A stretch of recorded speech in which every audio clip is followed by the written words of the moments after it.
Hello, everyone. So I'm back today, and I wanted to talk about Eternals. Now, this will probably be long because Eternals was very long, and I want to do something a little bit different, but I do want to talk about it. So we will, because that's what we do here when we want to talk about something.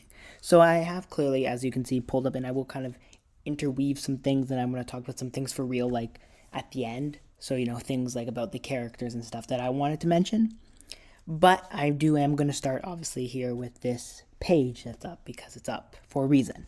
And that reason is we're going to talk about reviews because, of course, this was a movie, the first Marvel movie ever to have a Rotten Tomato score. And I wanted to kind of talk about some of the reviews I saw on Rotten Tomatoes and just kind of, address some of the concerns. But there will obviously be spoilers in this, so because it is a spoiler review, and get a snack or something because this will probably take a long time because there's a lot to do. So first, let's look at this first review up here, okay?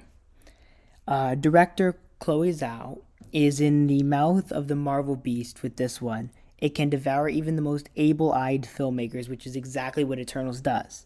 Now, of course, obviously, as you can see there, it says read the full review. I'm not going to because that takes way too long. But I wanted to kind of look at these little snippets here and kind of, address some of these things. And see, I think this is the problem, right? I think a lot of people are expecting, I don't know, but this was very weird with the expectations of this movie. I think because the critics were expecting something, and I don't think they ever got it. And so I think I think they were kind of expecting this kind of nice, calm, like Marvel movie, like a very different Marvel movie, but at the same time, they're expecting the same thing, right? And I think they were kind of disappointed they got this hybrid. Let's look at this one from CBC News. But like Galactus gobbling a planet, Zhao's unique filmmaking style has been subsumed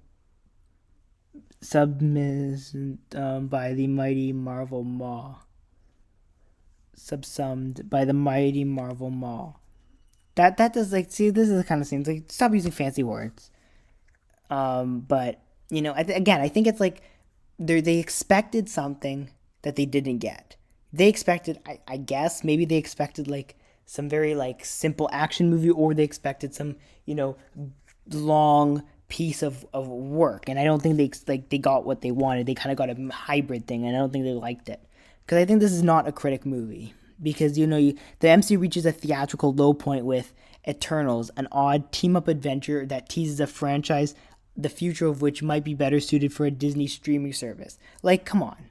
Are you really telling, this is the kind of ridiculousness that I expect from the critics, and I'm very disappointed that I'm getting. Regardless of Zhao's and Marvel's intentions, Eternals is a parade of faces without experience, a movie that reaches back and forth through history and comes back empty-handed, right? Like, these are people from the New Yorker and, some other less credible sources, but, whatever. Even acclaimed filmmaker Chloe Zhao, who collected Best Picture for Director Oscars for last year's Nomadland, can't save her first venture into the MC universe. First of all, why are you saying MC universe? Say MCU. Like come on. From being laughable too often in the wrong all in all the wrong places. But it's like, again, I know these are just snippets, but it feels very I don't know. These just feel wrong. Like, it feels like they just didn't watch the movie right. At a glacial pace of 2 hours and 37 minutes, the movie occasionally feels eternal and it sags. And the movie felt like an overlong. Like, do you see what I mean? Like, these don't feel like real criticisms. They feel like people just trying to pick at the movie and kind of just I don't know what they're trying to get from. Like, let's look at this guy, okay? This movie felt like an overlong parody, okay? So let's look at what other things he's done. Okay, so he said he didn't like Dune. Dune is big, but a big disappointment. The movie just exists to set things up. So he clearly doesn't like setting things up. Watching Hanks here is like watching Michael Jordan on The Wizards. Something ain't right. Finch might be the most unoriginal movie this year. I have a feeling he doesn't like movies very much. Comparing it to the original talking about Space Jam. Comparing it to the original is a bit pointless and unfair. And LeBron James acting, won't go there. Escape Room Tournament of Champions. His review: no Empire Strikes Back, but the rare sequel that is better than the original. Um, the which other ones? Let's look for another one. Shang-Chi. Shang-Chi works because it plays more like a classical martial arts movie than a typical Marvel film. So hold on. We need to talk about this for a second. They don't believe that they believe that they like something that's different from the usual Marvel film, and then something that's different from the usual Marvel film, like Eternals, is not good enough. That's an interesting one. Um, it completely botches the easy layup plot. Like, come on. Like these are the critics we're talking about here. Like, I don't even know. I've never been so annoyed by a movie in my entire life. Way too gimmicky for its own good. About the Suicide Squad. I know it's meant to be fun, but it ends up just being tragically painful to watch. Like, see, this is the thing. Something I wonder if critics actually like movies. Oh, Black Widow. Let's look at this one. Loud, clumsy, and cinematically desolate. Like, okay, these are the people we're talking about. These are the people who are criticizing these movies. I don't even understand anymore. And this is what makes me hate movie critics. Because you've got these people. Like, let's look at some of these other people's history of reviewing. Let's look at this guy. Let's see what he likes. What he thinks of other things. He's pretty positive actually about a lot of things. Trying to see some of the negative reviews though. Oh, he doesn't have a lot of negative reviews. I'm trying to find like Black Widow or something.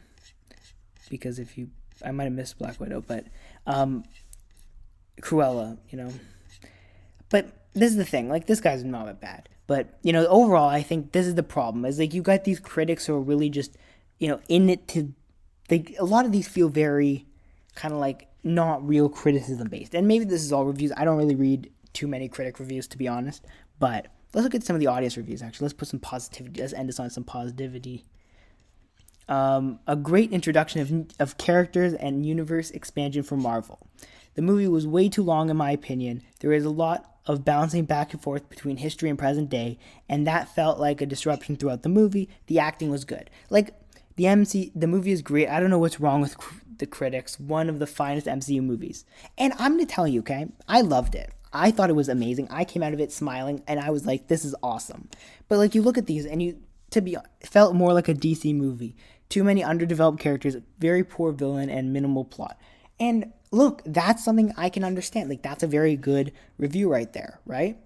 Do not listen to the critics. I don't know what the politics are going on behind the scenes, but this is the first Marvel Studios movie in years that made me care about the new characters.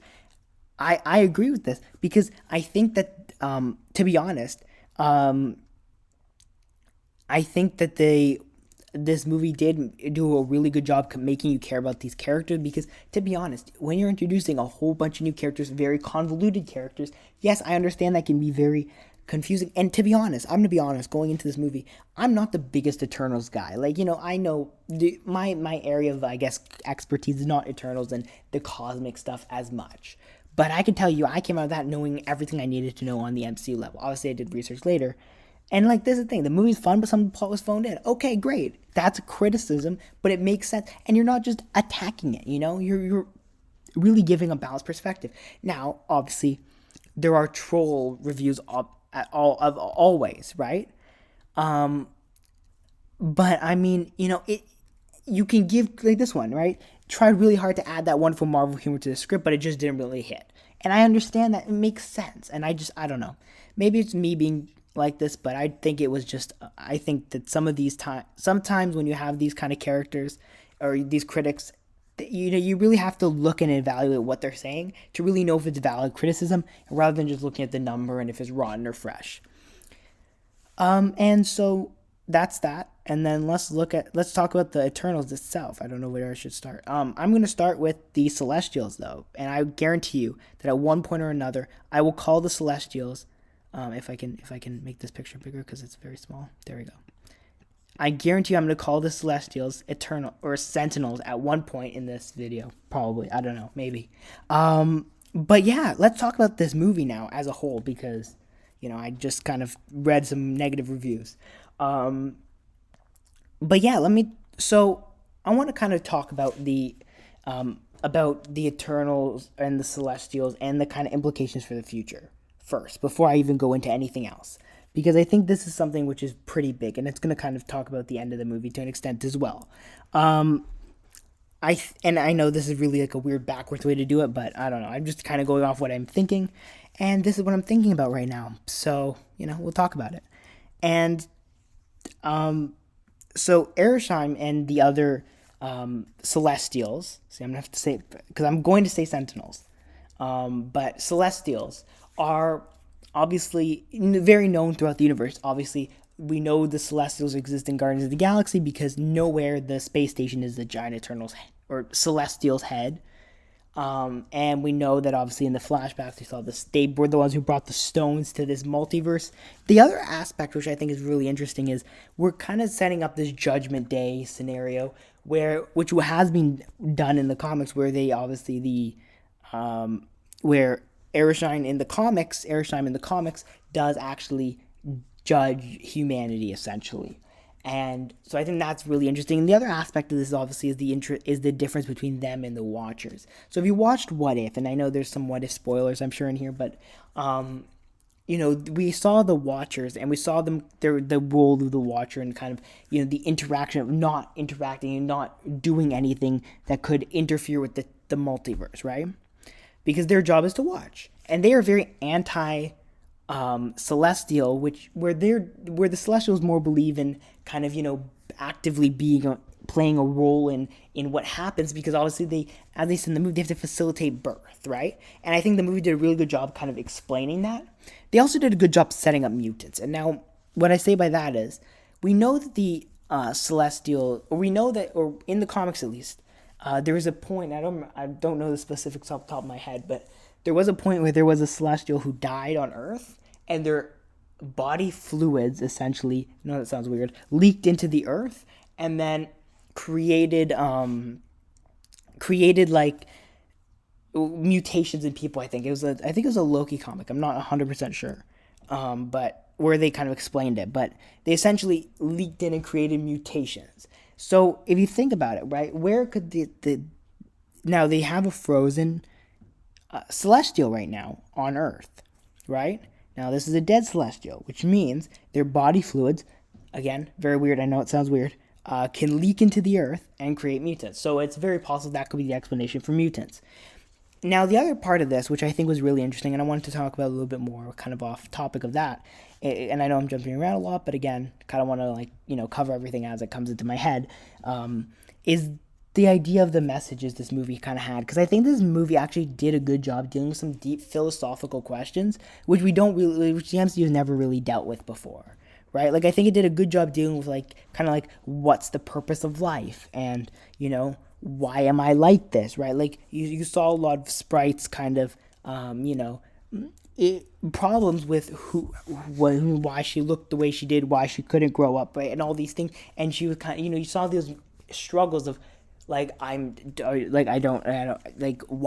was I created like this type things, right? And I think it kind of is a very interesting perspective on a bunch of things which the MCU hasn't really touched on, right? And I think that's why the messaging of this movie goes even deeper than the casting or anything else, or the relationships. And I think that the fact that the movie, tries to touch on and tries to kind of, deal with some of these even bigger philosophical questions that I'm sure a lot of people have, is a very interesting thing. And I don't think a lot of people either realized that or saw that coming, because it was, at least to me, something I was like, whoa, they're really dealing with some of these big philosophical questions that everyone has, right? And, it's obviously it's something you don't typically get from an action movie type thing. And that's why I think Eternals was really different. Now, the other thing with the Eternals was, I didn't feel like it was slow at all, to be honest. I didn't think it was slow. I didn't think it was a movie that really took a long time to do what it needed to do. I thought the pacing actually was one of the best pacing kind of things I've ever seen in a movie, period. Because I think, now maybe when it comes to rewatchability, and I'll have to watch it again to kind of know that for sure, but I think when it comes to rewatchability, maybe my mind will change a little bit. But I definitely think that this was, in terms of at least the initial first time you're watching it kind of pacing, it was perfect. I loved it. And And I guess the second thing I want to talk about, I guess, beyond Celestials, is Icarus now, because Icarus is the next guy I want to talk about. I'm going to make his picture bigger too now. See, look. I can do this. Yeah, there we go. Now, Icarus was an interesting character as well, because I think Icarus, and I think this kind of comes into this idea of Icarus and Circe and their relationship, and also Icarus in the movie himself, right? So I think Icarus had a part to play in this movie, and he was kind of this anti-hero villain, right? And again, it kind of comes into this question of human morality or non-human morality, right? And kind of the gray area between doing what you believe is right. Like, you saw very, like, Kingo, he was someone who was like, I don't believe what you're doing is right, but I'm not, I guess, set enough in my views to do something about it. Well, Icarus was the exact opposite, right? Icarus was someone who didn't believe what Circe and them were trying to do was right, but he was willing to do something about it. He was willing to kill in order to achieve what he wanted.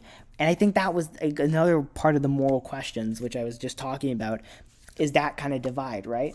Like, you saw those three kind of areas of, not doing anything about what you like, doing something about what you believe in, going against those who you don't believe are right, and then just having a view but not caring enough to do anything about it. And I think that's, again, another kind of distinction in society, which they really did emphasize and did a good job portraying.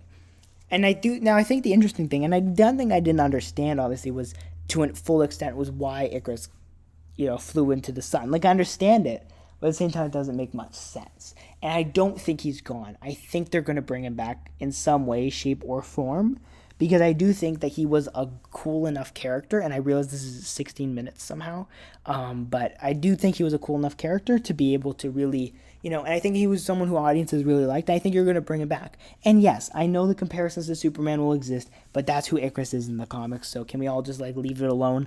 Superman is not the only powerful person who, is can be held down by certain types of chains. But yeah, I thought that was cool. And then the fact he flew in the sun was obviously very kind of, I guess, cheesy, but also poetic in a sense, because obviously, that happened. And then next I wanted to talk about Thena, I think. Yes, Thena's next. So Thena is someone had a very interesting role, and obviously being portrayed by Angelina Jolie means you're going to be great. Now, in terms of what her future I think is for the MCU, I don't know. I knew you were going to kill her off, but now will she be a villain? I don't think so. I don't think she'll become a villain. I think she will be, because I think her struggles and stuff have been vindicated because she was right. I don't think that'll be much of an issue going forward, to be honest. But it is possible that it is. I don't think so. Now, going to the end of the movie specifically, because that's where I want to focus a lot more of time, I think that it'll be interesting to see when they kind of bring the Eternals back. I think you will see Star Fox and those guys, Harry Styles obviously being Arrow, Star Fox, whatever, in Guardians 3. I'm almost sure of that, because obviously, to some extent, obviously, they probably won't be the main focus because we know that Adam Warlock and whatever will be there, but I do think there will definitely be an emphasis on it, because, and the reason I say this is because we know that there is already celestial, imprints on that franchise, and I think that this would be the perfect time to kind of bring them back, because we know that Eternals 2 won't happen for a while. But yeah, I think Thena was a really strong character as well. And obviously Angelina Jolie is not a one movie thing, she's coming back. And it'll be interesting to see where she comes back and how. But I do think she'll be a big character going forward, because obviously I think the Celestials and Kang and all that stuff will kind of collect together for the next big kind of conflict. But so it'll be interesting to kind of see what happens over there. And Captain Marvel 2 could be another place or the Marvels, whatever you want to call it, would be another interesting place for them to show up, because obviously that's another space franchise, right? Because you need a space franchise for these to happen. And the other aspect of this would probably be the end credit scenes. So I want to talk more about the Black Knight end credit scene, or the and I wanted to kind of give my thoughts on that scene. Can I not do this picture? Okay, so we'll just make this picture bigger. But I wanted to kind of give my thoughts on that end credit scene and kind of what I thought of that. So obviously we know Dane Whitman is going to be Black Knight at some point in time, and then we heard a voice. Now, initially, I had no clue who the voice was, and then I obviously saw the interview we all saw, where it was confirmed to be Blade, and the voice saying, "Oh, are you sure you're ready for that, Mr. Whitman?" And so we're gonna talk about the Blade, then we'll talk about the future of Dane Whitman, because I think the Blade is obviously the Ebony Blade. This is the Blade which is known to be the Black Knight's blade, and obviously Dane Whitman is the Black Knight. This is a blade which can cut through basically any metal, vibranium, adamantium, all that stuff can all be cut through by this blade. It's a magical blade. It's got magical powers, and I believe it consumes you or something like that. But that is the blade, and obviously he will be in a Black Knight outfit at some point. Now, the voice of Blade, which is, I know I'm saying Ebony Blade and then Blade, but Blade the Vampire Hunter, who we know is getting a movie at some point down the line, maybe in the next few years. But it'll be interesting to see what they do with that, and is Blade's movie kind of maybe a setup for the Midnight Suns type situation, because we obviously know that Blade is someone who is heavily involved with the Midnight Suns. We know Marvel's very interested in the Midnight Suns. We also know, and I know this isn't always related, but the Midnight Suns do have a game coming out, which means that obviously, typically you like doing that little bit of the energy, right? Of the same energy. That's why you always see the comics. It's all of a sudden they announce a new series right before a movie, like Eternals. I believe, if I'm not mistaken, they announced whatever a few months ago. The Eternals comics series would be returning, and so they always do that right before stuff because they like that energy being the same. So people are like, "Oh, I like that, so I'm gonna go get this comic or I'm gonna go buy this video game." So it'll be interesting to see what they do there, and if that has any real impact to this movie and the Blade movie, and if Dane Whitman shows up in the Blade movie, because I wouldn't be surprised if he did, because it's possible that if it's a prequel movie kind of thing, then maybe not, but I could definitely see a Midnight Suns kind of vibe going on over here. And look, is a Disney Plus show that involves him showing up in a Disney Plus show? I can't think off the top of my head which show would make the most sense. Again, if there's a Wolverine show or a Ghost Rider show, do I think he could show up there? For sure. Is it a theoretical possibility he even shows up in Morbius? Yes, I don't know, because Morbius could be a part of the Midnight Suns if they do that, and they do end up forcing the Sony stuff to be a part of the MCU. So it's possible he shows up at that point, in that movie at some point. I don't think he will, but, it is what it could be true. But yeah, that'll be kind of an interesting thing to see as well. And then in terms of the other end credit scene, I guess, Eros is there, and Star Fox Eros is going to probably show up in Guardians. Harry Styles' cast is an interesting casting. Obviously, we know Kronos, the grandfather of Thanos and Eros, because they're brothers, is going to be probably involved at some point too. The Titan of Time, I believe, if I'm not mistaken. Again, all of this knowledge is very not my area of expertise as much, but obviously I know some aspects of it as I've just been sharing. But yeah, just to kind of come back to my thoughts on this, I know it's been 23 minutes. Okay. But I really enjoyed it, and I'm really excited to see what happens next, because this is a very interesting movie, because it does set up so much stuff, and there's just so much stuff. There's more stuff than I had time to talk about. But I just wanted to share this all with you. And if you got to the end of this, good job, because that was very long, and I'm sure you get very bored of my voice. Or you don't. I don't know. But let me know what you thought down below of all this stuff. And don't forget to like, subscribe, comment. Let me know what you thought of the movie itself. What did you think? Did you think the critics were right? Did you think they were wrong?